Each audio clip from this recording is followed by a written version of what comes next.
우리가 하나님께 드리는 예배가 얼마나 중요한가 그것을 자세히 가르쳐주고 있습니다.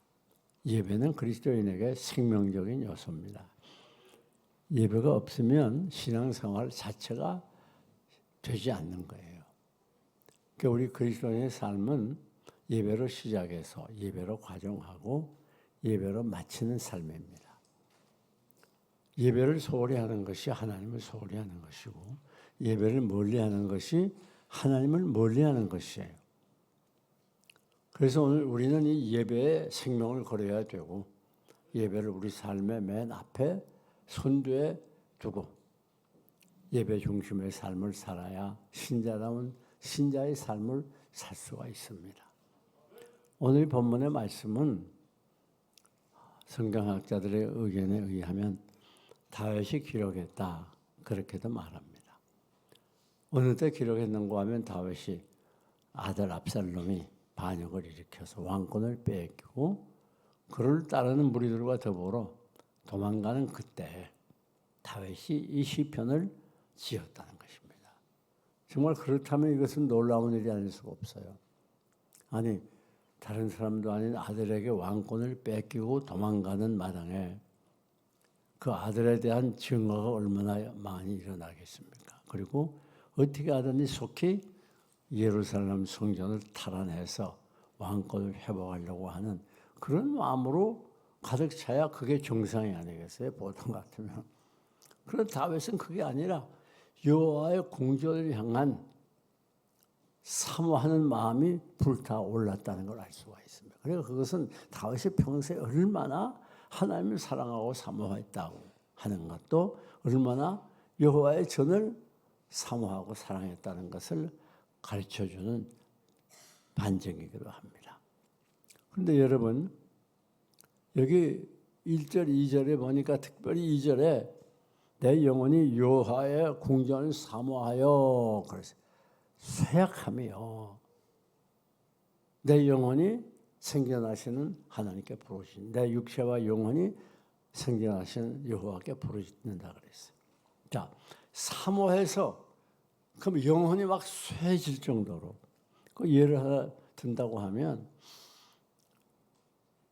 청춘 남녀가 서로 교제해요. 사랑에 푹 빠졌습니다. 하루라도 안 보면 살 수 없는 그런 상황인데 그건 불행하게도 한 사람이 어디 멀리 떠나버렸어요. 그러니까 이 여인이 그만 그 연인을 생각하면서 그리워가지고 병이 걸렸대요. 그게 상사병이라고 그러잖아요. 상사병. 저는 그런 걸 한번 경험해보지 못했어요. 너무 그리워가지고 뭐예요? 병이더라. 그건 다른 약으로 치료가 안 된대요. 마치 그런 경우가 아닌가 생각도 해요. 그러니까 이 다윗이 얼마나 여호와의 전을 사모했던지 영혼이 쇠약해질 정도로. 근데 이 점에 대해서 우리가 10절을 내려가 보면 더 놀라운 말씀이 나와요. 여호와의 궁전의 한날이 다른 것에 첫날보다 나은즉 악인의 장막의 거함보다 한나의 하나님의 성전에 문지기로 있는 것이 좋사오니. 자, 주의 궁전과 다른 것 또 악인의 장막으로 이렇게 비유해. 또 주의 궁전에 맨날 한날 다른 것에 첫날을 비교하는 거예요. 이게 무슨 말인가 하면 여기 악인의 장막이라는 말은 이 세상을 말하는 거예요. 세상 삶. 즉 이 세상이 죄가 많고 또 악에 행행하고 범죄가 범람하고 얼마나 이 세상이 어둡고 캄캄합니까? 진리가 왜곡되고 비진리가 판을치고 의가 외면당하고 불의가 온 세상을 뒤덮는 이런 악한 세상이에요. 그래서 마귀가 지금 말세가 되니까 얼마나 난리를 하는지 몰라요. 그전에 모르던 온갖 죄들이 얼마나 판을 칩니까? 동성연애를 장려하는 그런 지금 법들이 지금 정치인들에서 입법화 되기 직전 아닙니까? 세상이 뒤죽박죽이에요. 그렇기 때문에 여기 악인의 장막이라는 말은 이 세상의 삶을 가르치는 거예요. 즉, 이 세상에서 천날 사는 것보다, 이 말이 무슨 말인가 하면 첫날은 숫자로 헤아려서 천을 꼬금하는 게 아니고 많은 날을 가르쳐요. 어쩌면 우리의 일생 전부를 의미하는지도 몰라요.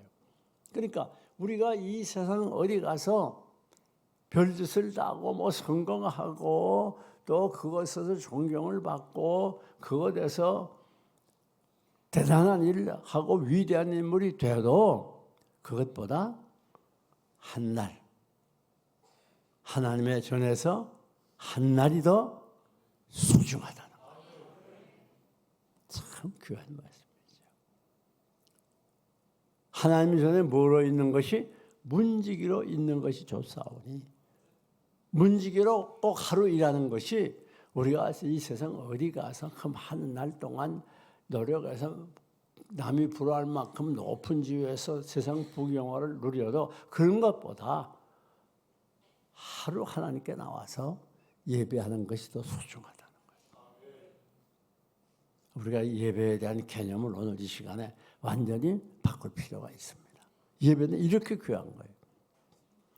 그러니까 여러분들이 오늘 교회에서 이렇게 봉사하는 여러 봉사자들, 또 우리 교회 섬기는 직원들, 또 집사님들, 장로님들, 권사님들, 주님을 위해서 일하고 이렇게 나와서 예배하는 거, 이게 그렇게 소중한 일이에요.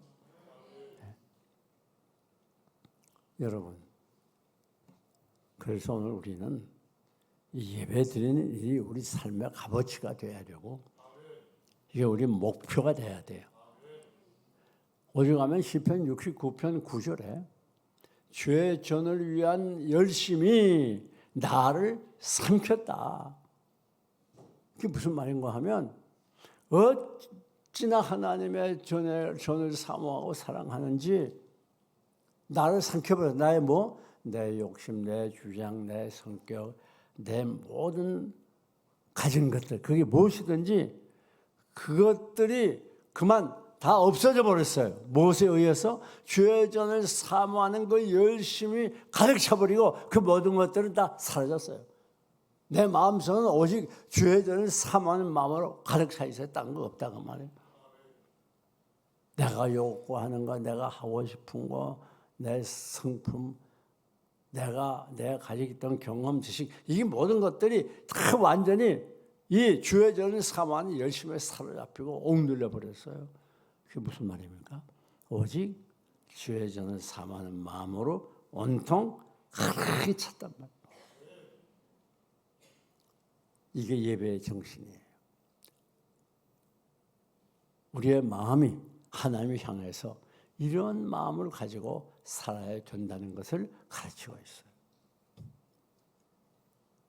여러분,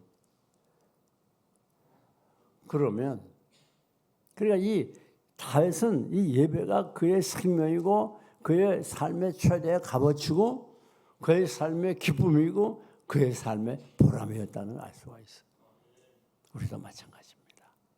이 땅에 살면서 우리가 하나님께 나와서 예배 드리는 것보다 더 중요한 게 있으면 안 되고, 예배 드리는 것이 우리의 최대 값어치가 돼야 되고 가장 소중한 것이 돼야 되고 가장 큰 즐거움이 돼야 되고 가장 큰 행복이 돼야 되는 거예요. 그럼 왜 다른 것에서 첫날보다 하나님의 전에서 한 날이 그렇게 더 소중한가? 그 첫째 이유는 여기 오늘 보면 4절이 보여줍니다. 4절. 주의 집에 사는 자들은 복이 있나니. 자, 우선 우리가 먼저 알아야 되는 건 주의 집에 거하는 것, 하나님께 나와 예배하는 게 복이 있다는 거예요.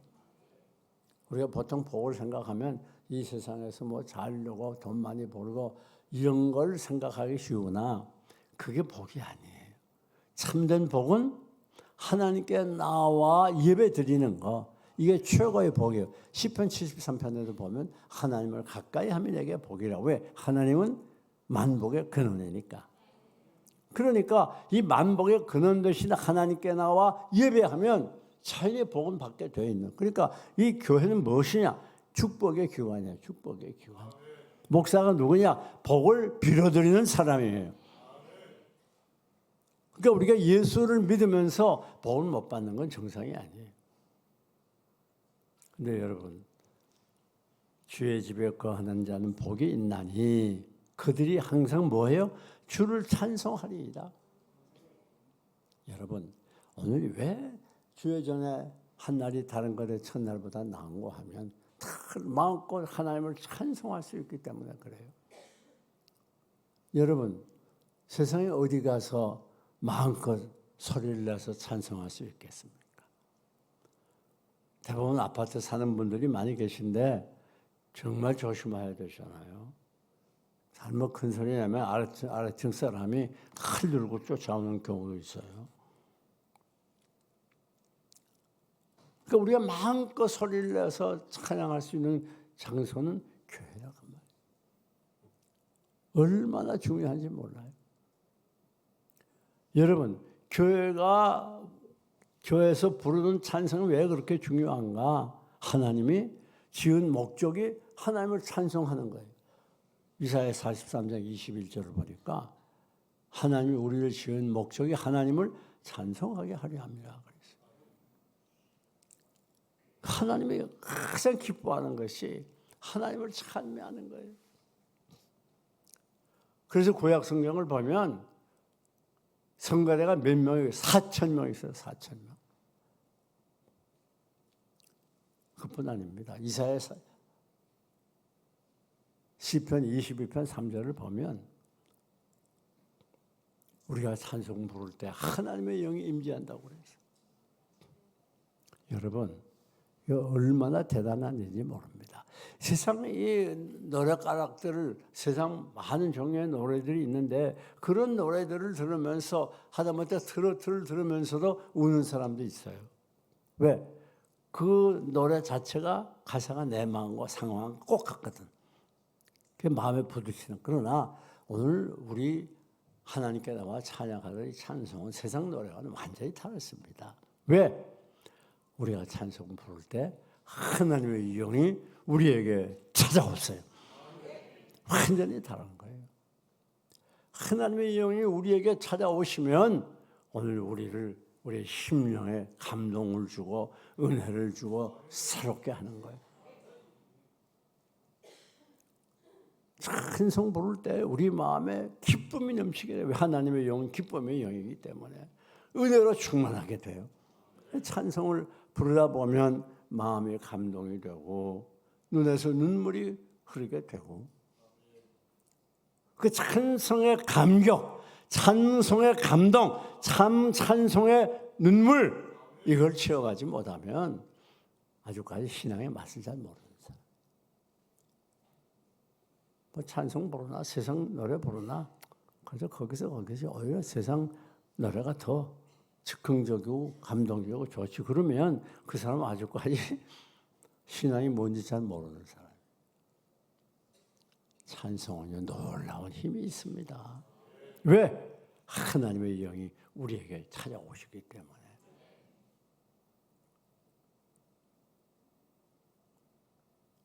여러분, 찬송 부르면 그것으로 끝나는 게 아니에요. 부를 때 하나님이 우리에게 찾아오면 오늘 우리에게 힘이 되고 은혜가 되고 용기를 주고 여러분 이 찬송의 은혜가 우리에게 얼마나 중요한지 몰라요. 그리고 우리가 클클하고 답답한 심령들이 빨리 은혜를 받는 길이 뭡니까? 찬송 부르는 거예요. 그래서 우리가 예배 시간마다 혹은 예배 전에도 찬송을 많이 부르잖아요. 특별히 금요 심야 기도 같은 때. 그때 여러분이 미리미리 나오셔서 찬송을 많이 불러야 돼요. 그때가 하나님을 만날 수 있는 은혜를 충만히 받을 수 있는 그리고 내가 다시 일어날 수 있는 새로워질 수 있는 좋은 기회가 되어지는 거예요.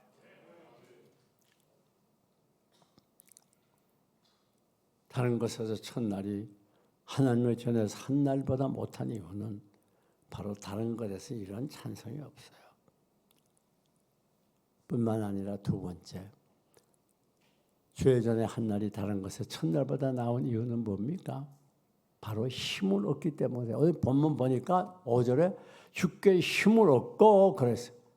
또 그 밑에 내려가도 주께 힘을 얻고 더 나아가 하나님 앞에 각기 나타나리이다 그랬어요. 7절에 그랬습니다. 우리가 하나님께 나와서 예배하면 특징이 뭔가 하면 그 예배를 통해서 찬송과 기도와 말씀과 모든 예배 순서를 통해서 힘을 얻는 거예요. 이 힘은 세상이 주는 힘과 같잖아요. 세상이 주는 힘은 일시적이고 잠시 동안이고 또 오히려 그 힘이 우리를 망칠 수도 있어요. 당장은 뭐가 좋아 보여요. 뭐가 되는 것 같지만 그게 오래 가지 못해요. 그 세상의 힘을 얻기 위해서 온갖 부정부패가 있게 되고 얼마나 많은 아픔과 고통이 있습니까? 또 세상의 힘을 얻으면 교만해져 가지고 방탕해지기 쉽고 나태해지기 쉬워요. 그러나 하나님이 주는 힘, 그 힘은 영원한 힘이고 거룩한 힘이고 견고한 힘이고 우리를 변화시키는 힘이에요. 여러분, 이 힘을 받을 때 능력의 사람이 돼요. 그래서 세상의 환난 시련을 넉넉히 이기고 승리할 수 있어요. 우리 마음의 우울함과 답답함과 클클함, 외로움, 이 힘을 얻을 때에 쫓아버릴 수가 있어요. 외로운 자를 위로하는 힘, 약한 자를 강하게 하는 힘, 넘어진 자를 일으키는 힘, 사탄의 역사를 물리칠 수 있는 힘, 죄 많은 세상에 경건하고 깨끗하게 살 수 있는 힘, 죄악을 끊어버릴 수 있는 힘, 말씀대로 순종할 수 있는 힘, 이 모든 힘들이 하나님께서 주셔야 받는 거지 내 힘으로 되는 게 아니에요. 원수를 사랑하라, 사랑해야죠 말하지만 사랑하게 돼요? 원수는 거사하고 내 남편 아내도 못 사랑해서 밤낮 투닥거리는 마당에 그건 멀리 먼 동네 얘기 아니에요? 왜 그런가 하면 힘을 얻지 못해서 그래요. 여러분이 예배 시간에 간절한 마음으로 사모하는 마음으로 예배 드릴 때 하나님의 은혜와 능력이 여러분 강하게 사로잡히게 되면 말씀을 순종할 수 있는 힘이 생기는, 마지못해 하는 게 아니에요. 이웃을 사랑하고 원수까지 용서할 수 있는 그런 힘이 생기는 거예요. 아니 우리 인간 죄성을 가지고 어떻게 원수를 사랑하고 나를 미워하는 자를 좋아할 수 있어요? 말이 안 되잖아요. 그것은 오직 하나님께 나올 때 주께 힘을 얻고 더 하나님께로부터 힘을 얻어야 그 힘을 가지고 우리가 원수를 사랑할 수 있고 이웃도 사랑할 수 있고 나를 미워하는 자를 용서할 수 있는 거예요. 그 힘이 중요한 거예요. 그래서 주의 전에 한 날이 다른 것에 첫날보다 낫다 그랬어요. 다음 주의 전에 한 날이 다른 것에 첫날보다 나은 이유는 이게 뭐라고 그랬죠? 저희가 눈물 골짜기로 행할 때에 그랬어요. 눈물 골짜기로 지날 때에 그것으로 많은 샘의 것이 되고 이른비로 은택을 입히나이다. 여기는 복을 주나이다 그러는데 구역에는 은택을 입히나이다. 여러분, 우리가 이 세상은 기대할 게 없어요. 뭐 기대하지 말아요. 뭐 어떻게 잘 되고 뭐 아파트를 내 것을 내 집을 구입하고 뭐 차를 좋은 거 사고 그게 별 의미가 없는 거예요. 세상은 잠깐 지나가네요. 세상은 눈물 골짜기예요. 눈물 골짜기. 오늘까지 이 지구상에 태어난 많은 사람들 눈물 골짜기를 통과하지 않은 사람은 한 사람도 없어요. 여러분 어때요? 여러분 눈물 골짜기 통과하지 않았어요? 지금까지 많이 눈물 골짜기를 지났고 또 지금도 지나고 있고 앞날도 기대할 거 없어요. 틀림없이 앞날도 눈물 골짜기를 지나게 돼 있어요. 골짜기라고 하는 건 넘어지기도 합니다. 미끄러지기도 합니다. 무릎에 상처도 납니다. 허리가 부러지기도 합니다. 상처가 생기기도 합니다. 피곤합니다. 쉽지 않아요. 마찬가지로 이 세상은 쉬운 게 아니에요. 세상살이는 갈수록 힘든 일이 많고 고통이 많고 괴로움이 극해요. 이런 눈물 골짜기를 통과하는 우리들이라는 걸 우리는 분명히 알아야 돼요. 세상 것 많이 소유하면 많이 소유할수록 눈물이 더 많아요. 눈물 흘릴 일이 많아진다 그 말이에요. 착각하면 안 돼요. 예. 그런데 여러분 분명히 알아야 됩니다. 우리 하나님을 믿는 하나님의 사람들, 하나님께 나와 예배하는 분들은 두려워할 필요가 없어요. 왜? 눈물 골짜기를 통행할 때에, 지나갈 때에 그거 뭐가 돼요? 많은 샘을 고셔야 된다. 많은 샘들이 있다. 이름비로 은택을 채워준다. 이게 무슨 말인고 하면 여기 많은 샘은 바로 우리 하나님을 가르치고 이름비도 하나님을 가르치는 거예요.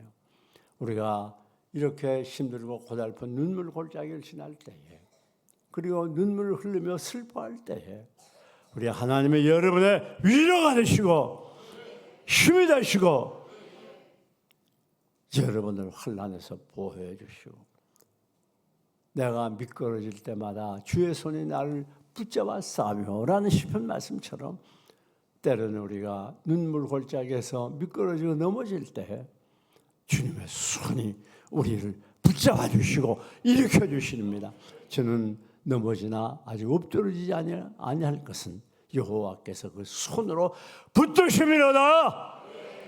시편 37편 24절 말씀 아닙니까? 그렇기 때문에 예배가 중요한 거예요. 우리가 예배에서 힘을 얻지 않으면 어디 가서 힘을 얻습니까? 세상 힘은요, 겉으로 보기에 그럴듯해 보이고 굉장해 보여도요, 다 헛것입니다. 그 힘, 세상 힘들은 여러분을 돕지 못해요. 여러분을 행복하게 못합니다. 그럴 것처럼 보이죠. 천만의 말씀입니다. 여러분, 오늘 우리가 이 눈물 골짜기 같은 세상을 지나갈 때에 두려워하지 말아야 돼요. 왜? 그것에 하나님이 함께 하심이 있습니다. 하나님의 도우심이 있습니다. 하나님이 기적을 베풀어 주십니다. 위험 속에서 여러분을 구원해 주십니다. 아무리 눈물 골짜기 같아도 우리에게는 기쁨의 골짜기요, 감사의 골짜기가 될 수 있어요. 우리에게는 아무리 험한 골짜기라도 우리에게는 평탄한 것보다, 평탄한 길보다 더 즐겁고 행복한 골짜기가 될 수가 있습니다. 사랑하는 여러분, 그렇기 때문에 우리가 예배를 중요시해야 돼요. 여기서 은혜 받고 여기서 힘을 얻지 못하면 누가 우리에게 힘을 주겠습니까?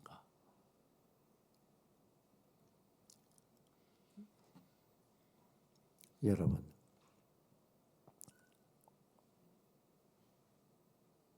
이사야 40장 27절을 보면 여호와를 앙망하는 자는 따라합시다. 새 힘을 얻으리니, 새 힘을 얻으니,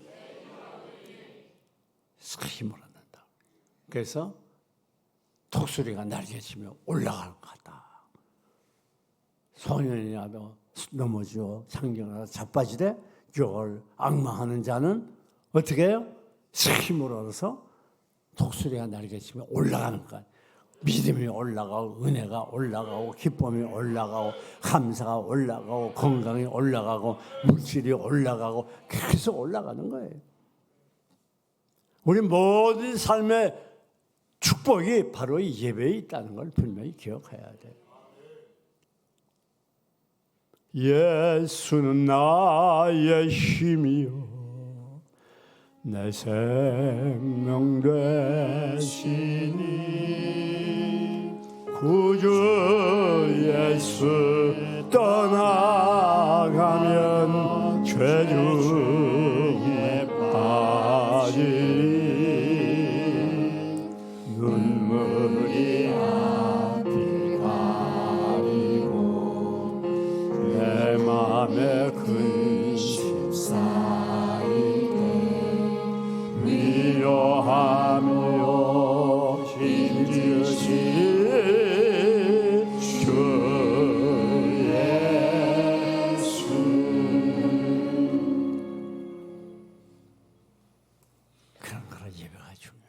마지막 다른 것의 첫날보다 하나님의 전에 한 날이 중요한 이유가 뭡니까?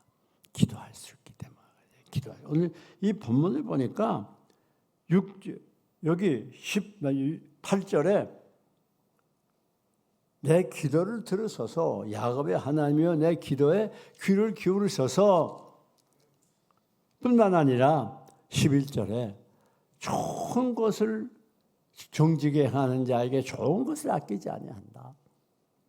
여러분, 이 교회는 만민이 기도하는 집이라 그랬어요. 또 두세 사람이 모여 기도하는 중에다가 거의 함께 하겠다고 예수님 말씀했어요.